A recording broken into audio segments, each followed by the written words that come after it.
Alright, now then, let us continue. We are back and we return. And volume 8, route 1, we are down on the second layer of things now. The second line of things, continuing with the zodiacs. Outright warnings. First, these have not been. Ableism and abuse. Okay, well that's a bit mean, I guess, potentially, but we've done worse. Plus, I'm fucked up already. Enough as it is to not really be phased by any of these. I mean, we weren't phased with the previous ones. Especially this one. Anyway, yes. Let's continue. Let's go. Volume 8, Route 1. Glimmering Gold and Cold Iron. Yeah, Poopapan. Sure, whatever the fuck that is. Let's go. Yes. Now then, you're enjoying a brisk, head-clearing walk in the Alternian moonlight when the plot comes screaming towards you. Literally. You don't even have time for introspection. Ah, shit, someone's running at us. Uh-oh. Ah! You turn your head to see a guy in a wheelchair whizzing down a nearby hill. He's got a phone in one hand, making it difficult for him to control his descent with the other. You quickly rush over in no time to see him hit a rock and go flying through the air with an impressive arc. You bring the fallen wheelchair over to him. He stares at you for a second, and then pulls himself back into it with a grunt. Thank you, weird and ugly alien stranger. Once he's settled into the chair, you look over at the boy you just helped. He's lanky and scrawny except for his oversized horns, giving the impression of a boy going through a very awkward puberty. His wheelchair is simple and flimsy, and it looks like it's gone through a lot of wear and tear. Oh, introductorily speaking, I should say that my name is Tavros. Tavros, as is now usual for you, the name sounds familiar even though you're not sure any of your other friends mentioned him by name. You give him a proper greeting and then ask what happened. And he nods towards an old watchtower at the top of the hill. Ooh, adventure. I was attempting to scale toward the tower. In a wheelchair. Okay. I guess this guy is literally the bull, rushing into things, not thinking. To acquire a rare Fiduspan, go monster. What is named? Volvapine. It's ranked Ether Mythic Triple Rare class, which is one of the rarest of all. At least concerning monsters that can be found in lower blood neighborhoods. Sure, but it appears to be tragically out of my reach, no matter how much I believe in my ability to pursue it. Well, yeah, that's disabilities will do that, unfortunately. Like, there are some things that just they disable you from doing. That's kind of literally in the name. Like, and there's no shame in that, but like, there shouldn't be any stigma against acknowledging that's what it is. I mean, that's why they are disabilities. Like, it's not differently abled, honestly. Let's be honest here. Let's be blunt. Let's be frank here. Disabilities are a thing that, disable you from doing certain things. And like, we can try and augment that and replace that with certain things like that, but it's still fundamentally just, that's just what it is. That's just what it is. It sucks, but let's not pretend it's not there. You don't know what Fiduspawn is, but maybe you could help. You've wrangled a few monsters in your time, to say the least. What? You could help push him up the hill. Maybe fight some giant horrifying beast. The usual. Wow, I normally am expected to do everything myself. Always. You shouldn't be, honestly.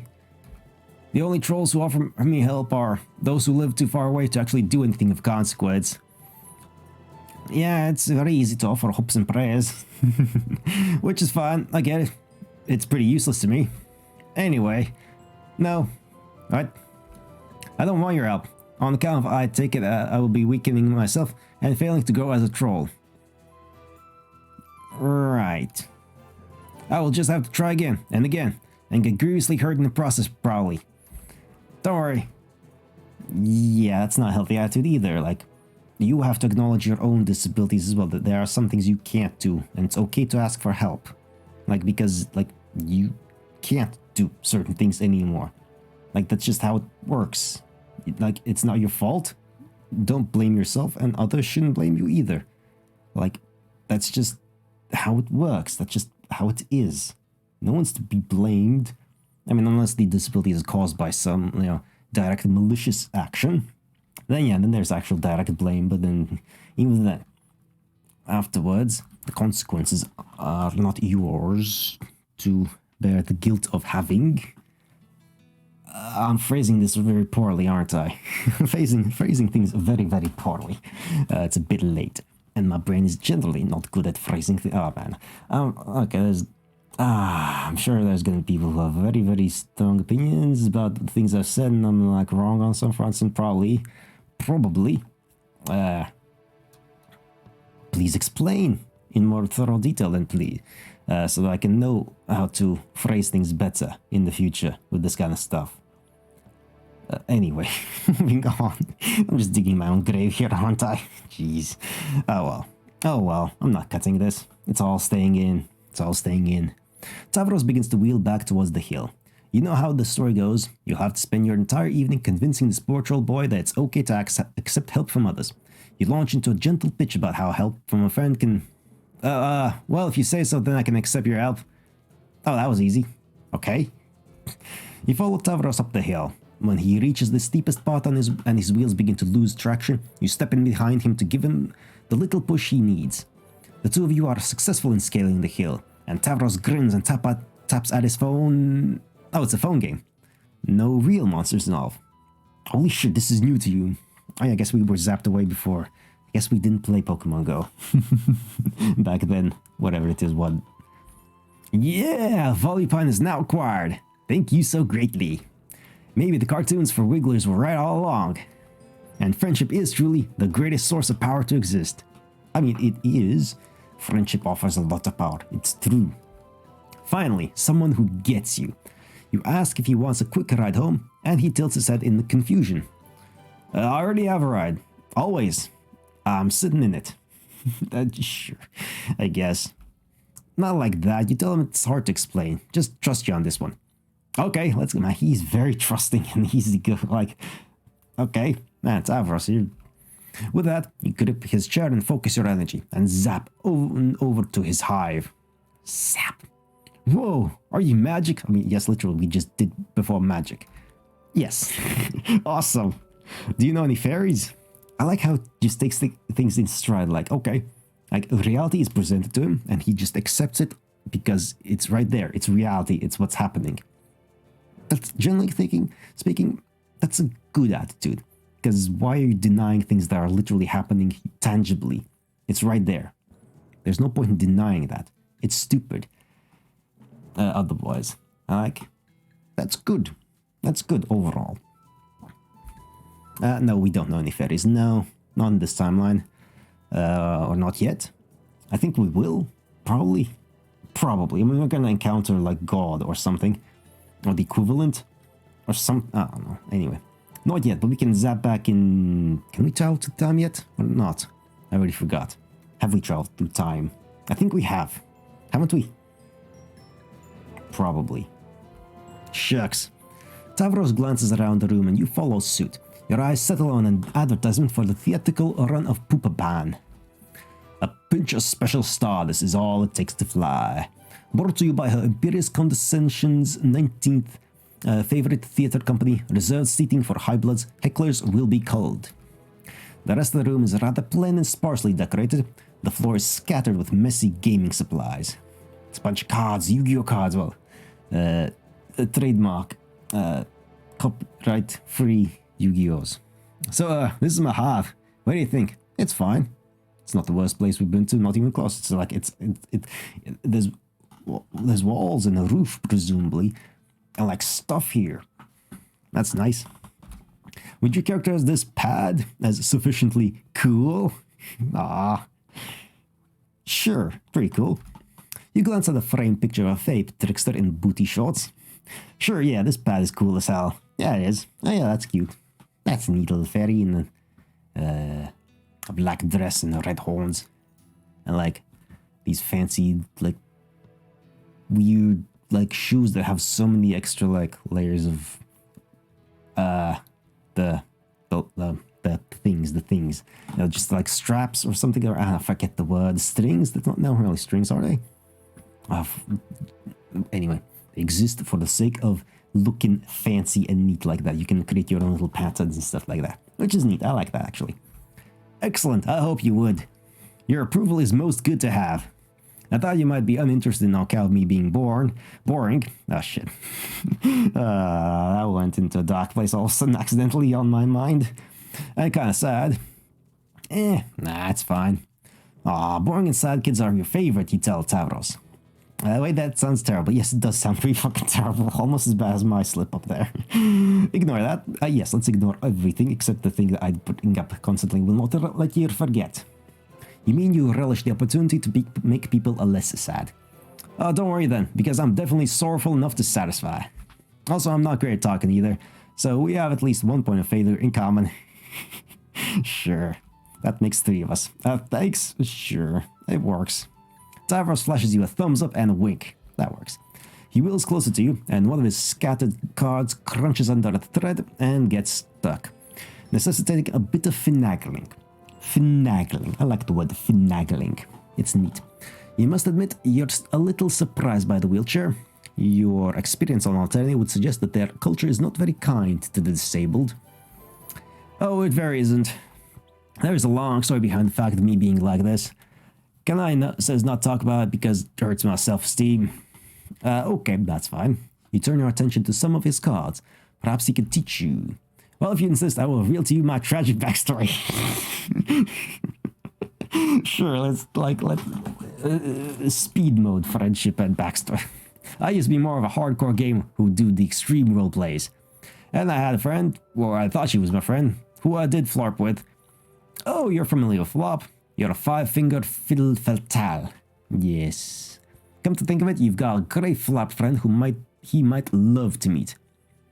Sure, maybe. Well, I don't play anymore. Because this old friend of mine did a bad thing to me. Shit. Resulting in a chain of revenge that was very tragical. Essentially, the story is that I was thrown off a cliff, physically. Okay, that escalated very fucking quickly and directly. And became heavily injured, which resulted in my legs not working. Yeah, a bad fall like that would do that. Do we... Oh god, that sounds so... Yeah, no shit, that sounds so... Well, do we get a reason why he was shoved off a cliff? You know? The culprit continues to hassle me sometimes in ways which are supposedly remorseful, but mostly continue to make me feel bad. For instance, trying to make me learn how to climb stairs, or fight better, or telling me I'm useless and awful because I can't. That's a very shitty, not friend you have there. That's a harasser, that's a bully you have there. Although she also sent me this 4-wheel device, which helps me to not be cold. So that's nice, I guess. Although maybe she wouldn't have done that if I kinda didn't say to. Alright. Yeah. This person is a shit, basically. I don't know, she's hard to understand. Sometimes very nice, and other times extremely not nice. And I can't figure out how she truly feels about me. Probably very complicated. Wow, this girl Tavros is talking about seems like a real piece of work, a real piece of shit. Yes, you sure are glad none of your friends are anything like that. Aren't they, though? Or at least weren't they at some point? They kind of probably still are. Also, I just noticed the other fairy image here. That's nice, that's cute as well, in a more mystical sense. Proper fairy with like 6 wings and butterflies and also red horns. Yeah, but maybe it's best to not think about her, actually. God, I was right. Why don't I teach you how to play? Tavros! Tavros freezes up instinctively. Oh no, that's her. The one who injured me. Oh no, your spine iso. You recognize that telltale exaggerated call. But how can this be? How could your dear, sweet, precious friend Vriska have done such a horrible thing to... Okay, yeah, no, this tracks. I bet it does. Maybe she did do one thing wrong. Just one thing. But why? This isn't like the other kids she killed. Yeah, you know, physical injury, yeah. Right, it's all relative. It's all relative. You know, Vriska is violent and volatile. She had to be to survive. But to harass Tavros after the fact instead of just feeding him to her Lucis, it doesn't make sense. You feel sick to your stomach. Hey Tavros, you haven't been answering my messages. We need to talk. Her voice comes from outside the window as it moves around the perimeter of the house. You glance at Tavros' stricken face as you hear the sound of keys jingling in a lock. Fuck, she has the keys to his hive? Oh, yes, she would. Tavros groans and leans back in his chair. Vriska barges into the risped block and then freezes up. Hello. Oh, hey. Yeah, this is awkward. This is kind of fucking awkward. Hey, you say with an awkward wave. Vriska seems uncomfortable. She should be. Like, she should be a bit uncomfortable here. I think everyone's uncomfortable right now. I didn't know you knew this, Dark. It's a friendship in progress. Tavros has told you some things about their past together. Of course he has. Okay, listen. I know it sounds bad, because it is, and I get that. Okay? Okay, that's one step. We need like 10 more. Way back when, it was less than a sweep ago. I was part of the flood campaign that went way off the rails, and Tavros ended up getting thrown off a cliff. Can we get... Okay, I guess the details don't matter. It was basically my fault. But that's all in the past now. Things are better now. I hooked Tavros up with this sweet wheelchair and everything. It's not that sweet. Shut up, Tavros. I'm talking about how terrible I feel about hurting you. Right. Tavros cringes. Right, yeah. And you try to intercede on his behalf. Why is Vriska here? Oh, right. I'm here to extend an olive branch. Very magnanimously so, if you ask me. Sure, I bet you believe that. Therese and I are getting the band back together. Not for Flar, obviously. That ship has sailed. But we're going to whip this plant into shape and we need all the help we can get. Ugh, rebellion. We spent some time moping around uselessly. It's time for some action. You're in, right? Action? No? What do you mean, no? I mean, I don't really want to do anything exciting or dangerous like that. And especially because you're going to be involved, I don't think it would be good for me to be also. Oh, come on, things are totally square between us, Tavros. We all got hurt. Maybe, sure, but like some more than others. You know, it's all relative. Not every injury is equal. Just because everyone's a victim doesn't mean they're all on the same level. There are degrees of injury and suffering. And you can't just ignore that, hand wave that away. You know? One misfortune can be worse than another. Absolutely. It doesn't lessen the negativity of one of those misfortunes, but you can't just say that they're all equal. They're not. That's why like laws and all places have differing punishments for different levels of degree of crime and the intent and everything else. Like, a crime is a crime, sure, but they are very different. I mean, okay, relatively speaking. I'm sure maybe who knows what about these crimes? What about the laws of this world? Are there actually any laws in this place? I don't think so. Doesn't feel like it. Everything just kind of happens. It's just a big fucking mess. Besides, I'm just trying to help you live up to your potential. You could be somebody. You could finally start living up to your legacy. I don't want to be somebody. At least not your kind of somebody. Tough luck, Torador. None of us get that choice. If nothing changes by the time your rites of maturation roll around, you're screwed. The drones will kill you in an instant. Vriska turns to you. Her eye is wide, her fist trembling. Her frustrated glare barely conceals the desperation beneath. Yeah, well, differing attitudes and ways to deal with the harshness of the reality that this place is. I mean, you agree with me, right? Tavros needs to shape up. He needs us. It's time we put the past behind us and moved on. I'm just trying to help him. Yeah, her way of helping is... I mean, it comes from the right place, I guess, but like it's still really, really... just... God, it could be done so much better, but she leans closer. It's obvious she wants you to back her up. Oh, fuck me. Fuck. I hate these kinds of choices. This is like... obviously, we're sympathetic to Tavros. And obviously, like... I mean, there is some truth to what Vriska says, like, behind how she says it. The way she says, obviously, it's like... no. too aggressive, too forceful.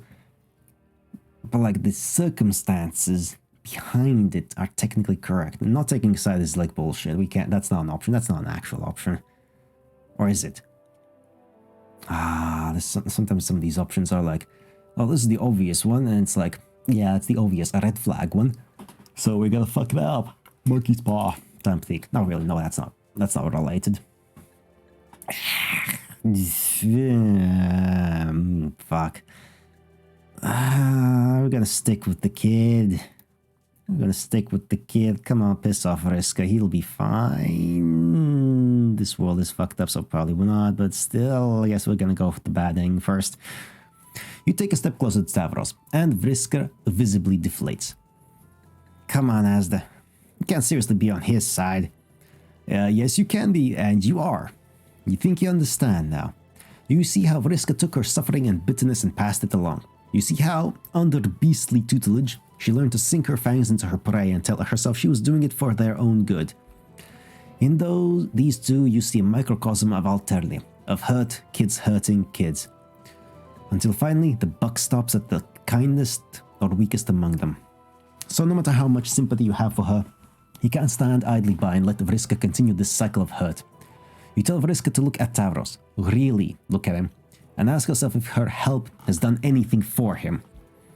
Isn't this kind of suffering that she and Terezi want to prevent? Right now, the best thing she can do for Tavros is to leave him alone. Leave him alone? You don't get it. None of you do. If I leave him alone, he's toast. Seriously, how have you not figured that out by now? You've seen what this plan is like. You think we can just flip a switch and fix everything over day? He's a worthless loser living in a world that he hates losers. And if that doesn't change, he's going to die a sad, pathetic death. And you and Kanai and everyone else, you're just enabling him. When he croaks, it's going to be your head, not mine. So if you'd rather hang out with Tavros in his make-believe fairyland, be my guest. But some of us are still going to be living here in the real world. That's a lot of emotions there, lots of stuff there. You and Vriska spend a while staring at one another. All you can muster is a look of pity, which only seems to incense her further. Her face scrunches up, and then goes steely and flat. Her face is icily calm. You two have your fun. I'm out. Vriska slams the door shut as she leaves. Tavros exhales a long sigh of relief. Well, that went pretty well for an encounter with Vriska, all things considered. I only feel somewhat terrible about who I am. I guess. Again, everything is relative. Yeah, this was never gonna end well in any way. Slowly, gently, you place a comforting hand on Tavros' shoulder and tell him that he deserves better than this. It's not his fault, Vriska is difficult. That's putting it mildly. Yeah, kinda says that too. I sometimes almost believe her when she does. The room is silent except for a faint wriggling noise and the background music, which is very action-oriented almost and dramatic. Faint wriggling noise coming from some of the balls on Tavros' floor. You don't know what else to say. Would you enjoy playing some Fidu Spawn with me, perhaps? Sure, let's play some Fidu Spawn. As a matter of distraction. Fuck yeah, Tom. Let's spawn some Fiducies. Yeah. Your FLARP experience inured you to Alternian game design, so you're only mildly nauseated when Tavros shows you how the physical version of Fidu Spawn works. Chitinous purple critters explode from gooey orbs and infest plushies before bursting out in the form of large monsters with more limbs than you're comfortable with. That's interesting. Sure, I can visualize that. That's pretty grotesque and horrible. It's like a mix between the xenomorph. No, just straight up the necromorphs from the Dead Space. Like a thing infects and then just bursts out into horrible monstrosity thing. Sure, we can see that. Or like literally the gremlins. Or is it the gremlins? Or something like that. You know, these cute little... Was it furbolgs? Furbies. No, furbolgs is from Warcraft. I recently watched a thing. Furbies. It's the little cutie things, but if you add water, they become these little evil gremlins things. That kind of thing. Maybe. Also, you have a handful of cards which boost their attributes or allow you to interfere with your opponent's monsters. There's a lot to keep track of. Sure, and like I said, like first instincts, Yu-Gi-Oh. It's just Yu-Gi-Oh basically. I guess maybe who knows? It's card game. Card games on the floor. Before too long, the room is full with chittering purple monstrosities and queasy-looking host plushies on the verge of birthing even more abominations. You are so lost. I mean, what's to be confused about? You control monsters. Well, I don't know if you control them, but you boost monsters and you send armies of monsters fight each other. But you think you're winning? It's all relative. It's all relative. This episode is all relative. Everything is relative. Your creatures appear to be doing a better job preying on his host plushies and spawning more of themselves. You've got a meter in the corner that keeps going up, while his goes down. That's good, right? Who the fuck knows? You think it's good, at least where victory is concerned. But you are more concerned with the dejected look on Tavros' face. He doesn't seem to be giving the game his all. You ask him if he's doing okay. I mean, no. Based on his response previously, like, I only feel slightly terrible about myself this time. I'm like, fuck no, he's not doing okay. Fuck no, he's not doing okay. No. Oh, okay, he just came out and said it. Good, yes, he's quite blunt and straightforward like that. I do like that about him. My fun has been stymied, I think, by my thoughts about Vriska. He wheels himself over to the window and looks despondently out. I used to like Vriska a lot, you know, admire her for her many qualities that were good, such as being very confident or having skill at games, but now I just hate her. That's fair. I mean, that's fair. She did cause you to, become disabled, so, yeah. That's a legitimate reason to hate somebody, and also the way she acts, like, behaves in a very aggressive and forceful way still after that, and like says she's kind of sorry, but not really. Yeah, no, not really. I mean, if you're gonna hate, have a fucking reason. Like I'm not opposed to people hating other people. I'm opposed to them hating for no valid reason at all. For no personal reasons are the best reasons to hate somebody. Like these other generic reasons, like, oh, I'm opposed to whatever, like, oh, they're different, like, the Jews or the trans or whatever the fuck is, like, whatever the fuck bullshit is, like, like, there's no reason, like, there's no valid reason behind that kind of hate. I mean, generally hate is not very good to have in the first place, but if you're gonna hate, have a legitimate fucking reason that we can understand. That's like, this thing happened, it caused me great harm or emotional distress or whatever. This person or group of people is directly responsible. Here's my fucking evidence. This literally happened. Here's the record of it happening. Fuck them. That's fair. That's totally understandable. It's maybe not great that there's this much hate going on, but if it's legitimate and there's reason, actual factual fucking reason, fair enough. Fair play. Anyway, moving on. Fuck it, let's go multiple. Like, if I'm gonna, incense people, may as well do it all the way this time around. Fuck me. Again, phrasing things poorly, but whatever. Whatever. Fuck it. Or feel like I should hate her, but instead do not feel those feelings. In their place, I feel very conflicted and bad about myself.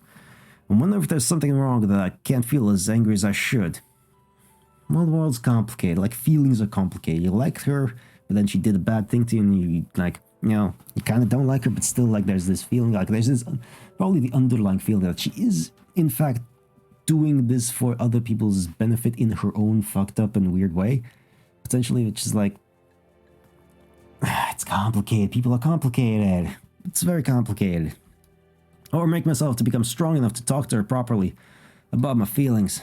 It's just a big mess. Yeah, I mean, yeah. People interacting with each other is a big mess. That's why the world is a big mess. There's 8 billion people interacting with each other, directly or indirectly, and it's just a big mess.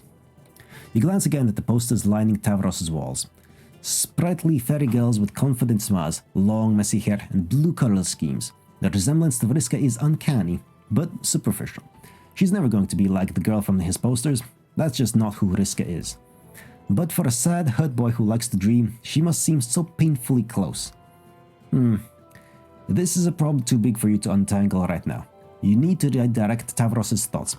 You close your eyes and ask your intuition, what should you do?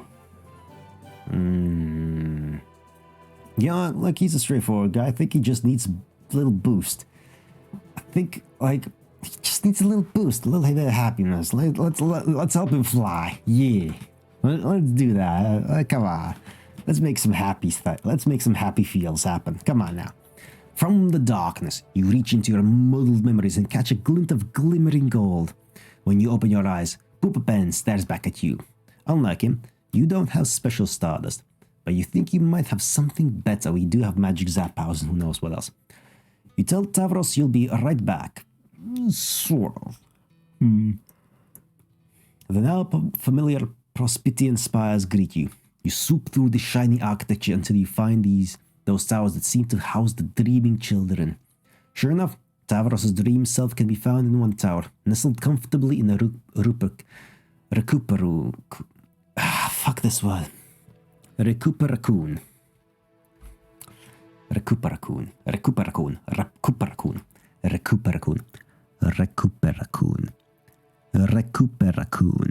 Alright, we got that word out of our system now. You poke him on the cheek. No response. You give him a little shake. Nothing. With a sigh, you rear back your hand and slap him. Hard. Tavros remains asleep. He's practically comatose. Why? This feels so off. Karkar is awake, and Tavros isn't. And something about that is just wrong. It's all wrong. How can you help Tavros under these circumstances?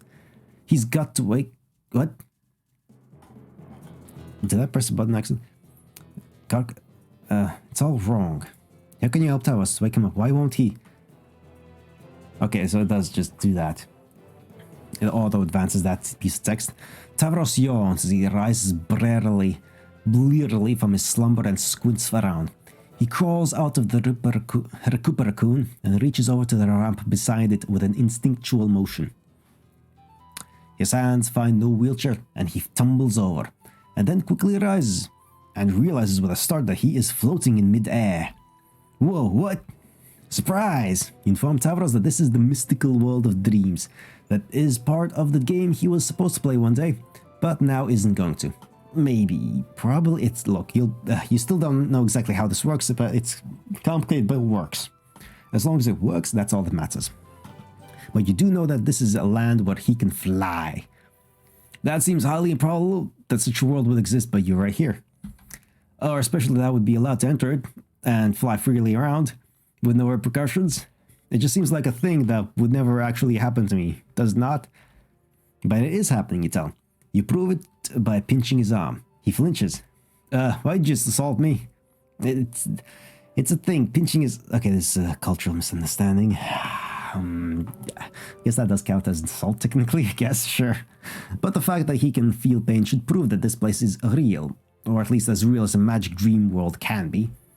I see, madame. Does certainly hurt in a realistic manner, as well as my feelings due to the uncalled for attack from a friendly individual. For fuck's sake. You tell Tavros to stop worrying about that and start unworrying about how he can fly now. Oh, yeah. With unsteady movements, Tavros begins to circle his dream room. He holds his hands out as he sails around, floating upwards and then dipping down. He seems to get the hang of it quickly, and as he does, his face cracks into a warm smile. Oh, this feels really amazing, yeah. At your invitation, Tavros follows you out the window and sees Prospit stretching toward him. His eyes go all starry. Can I really explore all this area? He can, you tell him. Probably. Just don't go barging at anyone's houses. Hell yeah, okay. Tavros does loops and twirls, pirouettes around spires, and weaves through throngs of Prospitian civilians. He hoots and hollers, the anxious crescendo in his voice nearly absent.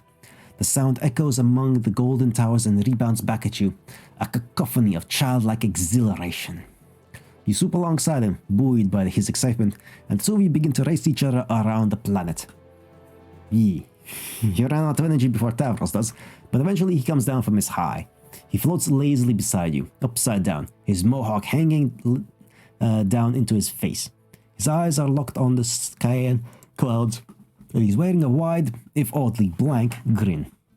Hey, I want to thank you for doing this for me, allowing me to feel this freedom and joy. It really means a lot. You grin and give him a thumbs up. You're glad you could help. Yeah, me too. You glance up at the clouds. How long have you been out here? You figure it's probably time to head back to the real world. You told me you'll teleport back, and then wake him up. What? Oh no! Don't wake me up, please. Uh-oh. I don't want to go back to that life. When I could spend my days here, forever feeling blissful and happy for once. You pause. That's not the response you were expecting, but it does make a lot of sense though. Although you suppose you should have seen this coming. What about his friends, his responsibilities in the waking world? What happens when the drones come knocking? Well, those are some pertinent questions which I don't care about though. I mean, fair enough. Fair enough. This is where I'm happy and where I belong.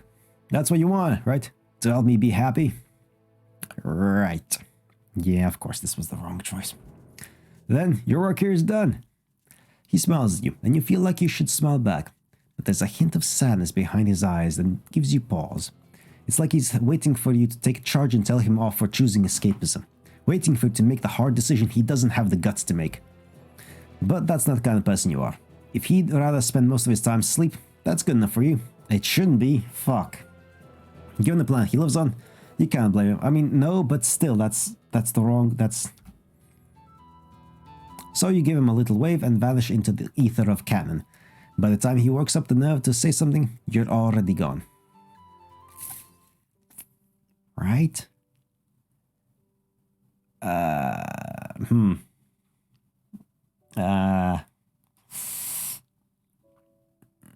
No. I don't feel right about that at all. I don't feel right about that at all. No, I don't feel, that doesn't feel right at all. No, we need to, like, that's, jeez, it's not. Okay. Let's side with him, but then let's stay grounded this time around. Let's stay grounded. Let's not trap him in this fake world of, like, just blissful ignorance, which, I mean, it's not, that didn't feel right to me. That did not feel right to me. From the darkness, you reach into your muddled memories and catch a glint of cold iron. When you open your eyes, Poopa Pan stares back at you. He would have you believe that faith is all it takes to fly. But you think Tavros could use something a little more material. But you put a gentle hand on his shoulder and ask him what you can do to help him spread his wings. His metaphorical wings, that is. It's not like he could ever sprout real ones. The very thought is absurd. Tavros sighs. I just wish I could live more independently, I guess. To take charge of my life and become less under Vriska's thumb. You think Tavros could use some better friends? Real friends. I do have some. Nepeta is very kind to me often. Gamzee and I like to throw down stick rhymes, and Kane tries to help with Vriska. But there's not a lot they can do when we live far away. And as nice as my Lucius is, he is unable to help me with all my issues, due to his small size limiting him to only moving and carrying small objects to me when I require them. The simple fact is that I didn't build my hive with the expectation of one day using a 4-wheel device to navigate. I mean, that's fair, that's totally reasonable. Can Tavros move to a better hive? Could you help him with that? No. As a bronze, the stipend I receive is not enough to cover such things. Even this 4-wheel device, which is highly basic compared to some high blood models, would have cost me over a wipe's worth of savings. Few changes are available to me, economically speaking, especially if I want to not alert drones to my unsuitedness for troll expectations. You see, if money is the issue, that's not something you can help with, at least not directly. But you might know others who can. You tell Tavros that you're going to step out for a moment to fetch a mutual friend. Oh? Oh, hi there. He seems briefly surprised when you return with Kane. You guess you don't blame him. This strikes you as a pretty rare pairing, conversationally speaking. Oh, Kane! It's nice to see you, in person, unexpectedly. Oh, my hive is terrible looking, sorry, but hi. You look nice. Yes, I do. How are you faring? Has my advice regarding the construction of imaginary friend helped aid your self-esteem? Well, I haven't really got to try yet, so no, it hasn't, I guess. Kane suppresses a sigh. Okay. Well, let's get directly to business. I've brought some materials with which to renovate your hive. Oh. Please advise us as to how best to redesign the place to suit your needs. Tavros' eyes water up and he sniffs, leaning forward in his chair. Really, you would do that for me, despite taking a large portion of time and effort, and presumably money as well? I don't really spend my stipend on much besides fabric. and I intend to twist Vriska's arm until she offers a portion of her flapping treasure to foot the bill too. And of course I'd do it for you. Any less would be a rejection of my helpful sensibilities. Kana says it with a neutral tone and a straight face, as if there's nothing remarkable about it, but Tavros nevertheless breaks into a grin. Aw. Wow, thanks. Okay, give me some time to develop ideas on how to properly jack this hive up and deliver the most utterly dope and pimped up changes. This is gonna be so great. There we go. Oof. Alright. Action chainsaw. Let's get some lumber. You give Tavros the requested time and then begin the work in earnest. You weren't sure what to expect. The construction process proves smoother than anticipated. Kana brings a set of alien devices which she claims to have borrowed from a sea-dwelling friend of hers. One converts the raw materials into a strange substance that reminds you of fruit gushers. Kana fells trees with her chainsaw, feeds them into the machine, and before long you have a trove of the gusher things. The other device expands the gushers to modify buildings. It is a holographic click and drag interface, much like the Sims played in real life. That's very convenient. You find this construction software to be incredibly handy, and also eerily familiar. But honestly, you find everything eerily familiar these days, and that's fine. Deja vu. Yes, it's very convenient. Home construction has been an important part of troll culture for as long as history remembers. Most do not know why, although to me the reason is obvious. Preparation for the game, which we will now no longer be playing due to outside interference, aka us. Hello, yes, we did that. Wait, she knows about that? Yes. I figured out what was going on a day or two after you visited me, but I thought it prudent not to get particularly dramatic about it all. That was very thoughtful of her. Yeah, I try. Kana finishes feeding logs into the first device and begins to manipulate Tavros' hive with the other. Together, you are a clockwork team. Tavros provides directions, Kana implements them with her stellar sense of design, and you provide moral support by standing around looking cute. Yay, we're doing our part. Okay, yeah. Nudge that shelf over to the left. Yeah, like that. Wait, actually right. Further. Okay, no, go back. A bit more. That's almost good. Now make it a title higher. Yes. No, lower. There. There. Right there and... just breaking the fucking keyboard there. Yes. Perfect. I think. Okay, actually, can you go back to where I first was? God damn it. Yeah, I feel like... I feel her. I feel the frustration there. Yeah, I've done that to myself a lot of times. Just go back to how it was before. It's very frustrating. Ah, jeez. In the end, it takes until the next day to finish construction, which is actually great time. You were expecting that to zap forward once or twice for the sake of narrative brevity, but with the alternate build tools, Tavros' hive is swiftly renovated. It is far more spacious than it once was, with ramps and rails aplenty. Under Tavros' guidance, you widened hallways, lowered counters, revamped bathrooms. It's like a brand new house. You don't have a ribbon to cut in celebration, so Tavros summons some bizarre food spawn creatures to shoot confetti all around the entrance to the hive. It's all gross and sticky and you hate every second of it, but he's having fun and that's all that matters. Sure, the food spawn are fucking abominations, fuck these things. After that, Tavros spends a while just exploring the hive. He wheels himself through each block, awed by the ease with which he can navigate the space. By the time he returns to his respite block, his grin is radiant. You take it, he likes the new place. Oh yeah, this pad is now genuinely frigid. It makes me feel more confident, like the world is my beveled jewel container. Like I could say to Vriska, fuck you, I won't do what you tell me, biatch. Okay, I won't say that probably, but I could.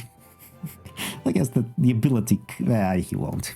He's a good kid. Actually, maybe I will say that, as well as plenty of other deliriously rude things which long have avoided saying. Kana is just making faces there. Okay, that's probably enough, you tell him. Kana is staring icily at him, but he doesn't seem to notice. You suggest that it's a good time to settle down. The sun's going to be rising pretty soon. Alright. While we still have some moonlight, would you like to stay for a while, Kana, and play some games with us?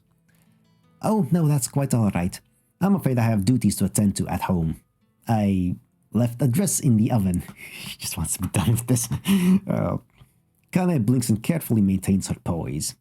It's made out of clay, you see. I'm getting experimental.